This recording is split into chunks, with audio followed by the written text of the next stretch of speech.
The words we use with our potential customers in our proposals, in our marketing materials, and absolutely when we're speaking with them have a huge impact on how they feel about us, which is everything to do with their decision to work with us.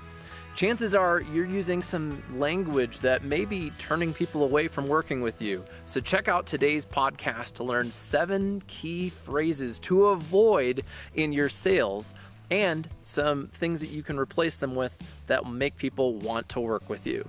We weren't getting the leads that I knew we could. We weren't getting the right leads. What started happening is that our leads are more qualified. Our sales have probably gone up by about 10 to 15% a year. We're going to increase our sales volume by $1 million in a year. Hey everyone, Jack Jostes here, and welcome to the Landscaper's Guide. This show is all about sales, marketing, and leadership for landscape companies. And a key part of growing your company is sales. And as your company grows, you're going to have other people on your team managing clients, selling to clients. And in today's podcast, I want to share with you 7 phrases that I've learned to avoid in my own selling. And I collaborated with my sales and marketing team to create this list. By using the right words when we're selling, we'll have a better chance of winning the business and having a great customer to take care of. The first one is but. When I did my first job out of college as a door-to-door milkman, yes, I sold milk door-to-door, which was an incredible experience, and I had an incredible sales coach who I'm still friends with. His name is Hugh Little, and Hugh was my sales manager at the dairy farm. Hugh was insistent that we replaced but with and. When you say but when you're talking with somebody, it sounds like you were listening to them, but now you're just going to say what you wanted to say anyways. Whereas if you replace it with and, you're continuing the idea with theirs. As an example, if you were to talk with a client and say, hey, I understand that you'd like to have your fire pit in the middle of the yard, but it's not going to work because X, Y, and Z, versus, hey, what I'm hearing you say is you'd really like to have a fire pit where you can hang out with your friends and family. And your initial idea was to put it in the middle of the yard to make it kind of the focus of the yard. I like that idea. And one thing I'm thinking is if we put it over here to the side, we'd have a little bit more privacy when we factor in the fence and the pine trees that are going to be here, and it would create a little oasis over here. How do you feel about that idea? Number 2 is cheap. Cheap is a word we use to describe commodities, things, knickknacks, thingamabobs, things that we should pay the least amount of money for. Whereas if you are working with somebody on a service where you're providing design, you're solving problems with strategy, you're including project management to make sure everything goes well, it's important that you don't position your packages as cheap or cheaper. A good replacement for that could be more affordable. Typically, when we're doing projects that are north of $75,000, we're going through a complete design build project where we're going to create not only sketches, but also 3D renderings. We're going to go through a lot of detail with you on exact plant selections, material, all of those different things. And the design phase typically has alone the investment for the design is around $1,500, and like I said, it can take upwards of 6+ weeks. And we have a more affordable package for projects that are typically between the $20,000 and $50,000 range, where we're still going through plant selection, material selection with you.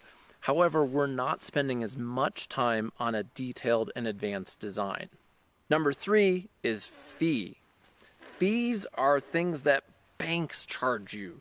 Credit card processing fees, airline fees, parking lot fees, right? You don't really get a lot from your fees, and they're not really negotiable. You don't really want to do them. You just kind of have to. Fees are negative, whereas positioning something as an investment is positive because investments pay you back. When you invest in your landscape, not only will you enjoy it while you're here, it'll also increase your home value when you go to sell. A key area for this is design fees. A lot of times design build companies will position their design fees in a negative way. Why am I being penalized for design? Shouldn't that be included? Right? Chances are your customers have never worked with a design build firm and they don't understand why they would pay for that phase separately. By investing in a detailed design phase, you'll end up not only with a design that you love, but you'll also avoid change orders and expenses that you weren't expecting, where if we didn't spend the time on your design up front, there can be a lot of surprises later that customers typically don't enjoy. When you invest in the design phase, we're going to get started together collaborating on the design of your dreams. The next words to avoid are as needed. This is especially true for maintenance agreements. One of my favorite parts of the 2022 Landscaper Summit was when Jim Turkin from Cornerstone Horticultural Partners shared this tip in his presentation about how to write your commercial client's RFP. All that stuff is spelled out and they don't have any clue where to find this stuff on their own accord. So we build this for them to say that, hey, no one's going to slip under the radar here and slide a fast one in. And it takes off the table, weed beds as needed. Well, as needed according to who? The property manager or me, the contractor, who was the low bidder, who said, they're not that bad. I don't think it needs it. It takes out of the equation all snow clear by 6 a.m. When it stops snowing at 5:45 a.m., you want 14 acres crystal clear by 6 a.m. So this just really helps. In all of these definitions are not biased. It's so true. The words as needed create a lot of problems. One, they create a expectation from your customer that isn't clear. As needed to them could mean something very different to you. Two, this can create a miscommunication with your team. Let's pretend that you're the one doing the sale, but you have a team working with you to manage the account. If they are expected to do something that they didn't know about, this can create internal friction with you.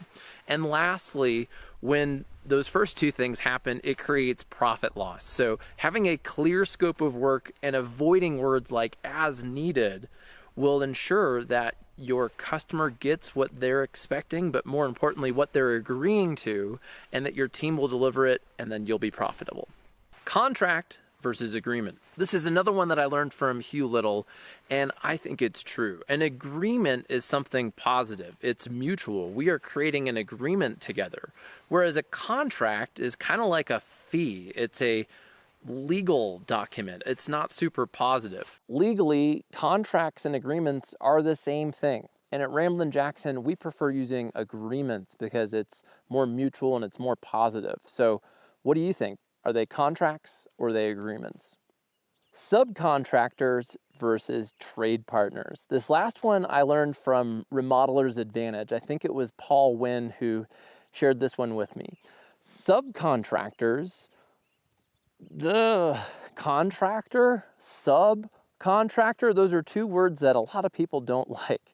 Now, naturally, if you're doing big projects with multiple skilled trades, you're going to have your plumbing crew, your electrical crew. You might have an excavation crew. You will probably have subs. And while that may be good internal language, I recommend positioning them as trade partners. Trade partners, again, is positive. Trade partner sounds way better than a subcontractor. Oh, one other one I just remembered was when I worked at a horse race track in the kitchen. I worked as a grill cook. I did catering. I did a variety of things. One of the things that was a rule there was that we called them towels, not rags, right? Rags are dirty. They're filthy. They belong in your garage. Right?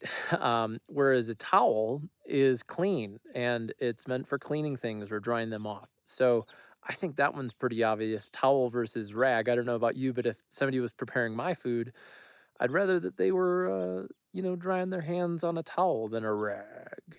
All right, everyone, I hope you enjoyed today's podcast and find some ways to use these words in your sales and marketing to increase your sales. You know, I love language. It's really the reason I got into what I do and why I love running this podcast and running Ramblin Jackson. We help landscapers. We help you figure out what words are your customers searching on Google. That's the SEO part of it. How do you rank on Google? But the sales part of it and the marketing part of it and the branding part of it is, what are these other things? What are the words that we can use that motivate them to buy from you so they're attracted to you over somebody else? That's not really SEO. That's really branding and copywriting. And that's something that we can help you with. So if you'd like to learn more about that, reach out to us for a 15-minute marketing brainstorm call at landscapersguide.com/brainstorm. We'll take a look at your sales and marketing with you and give you some ideas to get more of your Hell Yes customers. Right now, if you're watching the video version of this, I'm at about 8,500 feet in Colorado. I'm in the mountains. I was hoping to get some fall color, but this aspen grove here, it's amazing. Like, I think I'm a few days late here. There are still a few leaves on the trees, but they've mostly fallen. After this, I'm going to do some small game hunting with my 22 and then go to work. It's a beautiful day. I hope you are enjoying your day and finding ways to do small things like this in the morning or in the evening or whenever it is. To me, that's what life is all about. So anyways, thanks for listening to this. And again, reach out to us at landscapersguide.com/brainstorm. Have an awesome weekend, and I look forward to talking to you next week on the Landscaper's Guide.